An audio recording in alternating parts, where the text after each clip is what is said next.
married to Anthony Weiner. You know, the little bing, bing, bing. Bum, bum. I love you very much.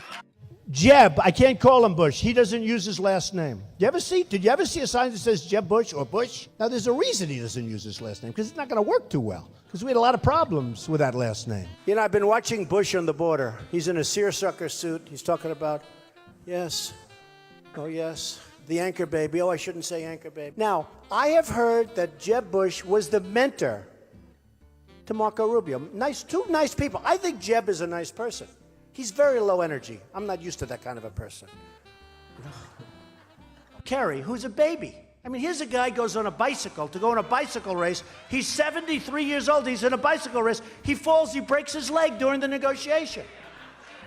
And I tell everybody, and you probably heard it, I swear to you, I will never be in a bicycle race as long as I'm president. President Obama, Secretary Kerry, I highly think you should read this book quickly. Quickly! But if I were Marco, but in particular, if I was Jeb, I wouldn't say Marco's a good friend of mine. Marco did something that he wasn't supposed to do. He ran. I've never said this before. And I watch these two guys, and they're hugging, and they're kissing, and they're holding each other. Very much like, actually, Chris Christie did with the president. Very much. So Uma is getting classified secrets. She's married to Anthony Weiner, who's a perv. No, he is. He is.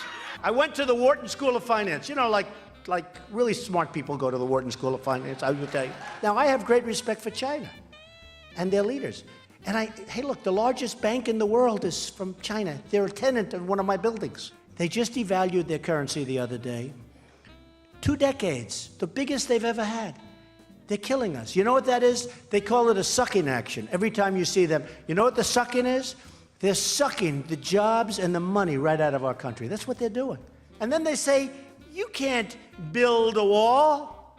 It's too big. It doesn't work. Well, 3,000 years ago, right? The Great Wall of China was built. We'd like to have that wall. That wall, nobody gets through. That I can tell you. I want it to be so beautiful, because maybe someday they're going to call it the Trump Wall. Maybe. So I have to make sure it's beautiful, right? I'm a great builder. What I do best in life, in all fairness, I build. Which is good, because your infrastructure in this country is crumbling. Isn't it nice to have a builder? All of that money that's going to Hillary and Jeb and Scott and Marco and all of them, the people that are putting up that money it's like puppets. Bing, bing. No, but they're hugging and they're kissing. They're hugging and they're kissing, and they're proclaiming their great deep love for each other. And I'm saying, politicians, all talk, no action. It's all bull. We got to stop. Do you know Xi Jinping? I never heard of him. I don't know who he is. He's getting a big dinner free at the White House, addressing the UN. If you were president, would you throw him a big dinner? I would not be throwing him a dinner. We've had this conversation. I'd get him a McDonald's hamburger, and I'd say, we got to get down to work. Actually, most people didn't. I own the Bank of America building in San Francisco.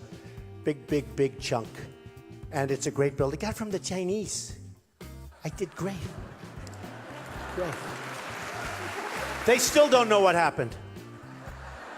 But that's what we need, right? So she's married. Now, these are confidential documents. She's married to this guy and guess what happens to Anthony Weiner? A month ago, I see he went to work for a public relations firm. Do you believe it? Ricardo Sanchez, known as El Mandril, on his Spanish drive time radio show in Los Angeles, has taken to calling Donald J. Trump El Hombre del Pelequin. In other words, the man of the toupee. This is on the front page of the New York Times. I don't wear a toupee. It's my hair. I swear. Come here. Come here. Come here. This is great. Just real quick. We don't want to mess it up too much, because I do use hairspray. That I said. Come. Is it mine? Look. It is. Say it, please. Yes, I believe it is. Thank you. Last week, you've heard me say this, I turned down $5 million by a big lobbyist, not a bad person, you know, tough guy, not a bad person, But when he gives me 5, he's not doing that because he thinks I have beautiful hair. Graham, has anyone ever heard of Lindsey Graham? This guy. I mean, so a poll came out the other day. He was at 0. 0. Even Pataki was higher. Pataki was at 0 with an arrow up. That means he got 1. But Lindsey Graham actually had 0. No, that's the way it is. CNN is terrible. CNN. You're with CNN? Are you with CNN? Are you, you people do not cover us accurately at all. So they have a few protesters outside, and they have thousands of people. And the first question from CNN is about protesters. Our governor here in Massachusetts, Charlie Baker, has described some of your comments about women as reprehensible. Do you have a response to that? No, he must have been talking about Jeb Bush. Because frankly, Jeb Bush said he didn't want to fund women's health issues. And then he came back a few hours later and he said he misspoke. I think he must be talking about Jeb Bush. He's not talking about me. You mean it's not politically correct and yet everybody uses it? So you know what? Give me a different term. Give me a different term. What else would you like to say? Oh, you want me to say that? Okay. I said, no, I'll use the word anchor baby. Excuse me. I'll use the word anchor baby. You know, I read a lot of the phony reports, a couple of reports today in the paper saying, oh, well, you know, when Donald Trump gets tired of doing this, he's doing great, and he's leading all the polls, but at some point he'll get, I'm not going anywhere, folks. I'm not doing this for my health. I'm doing this to make America great again.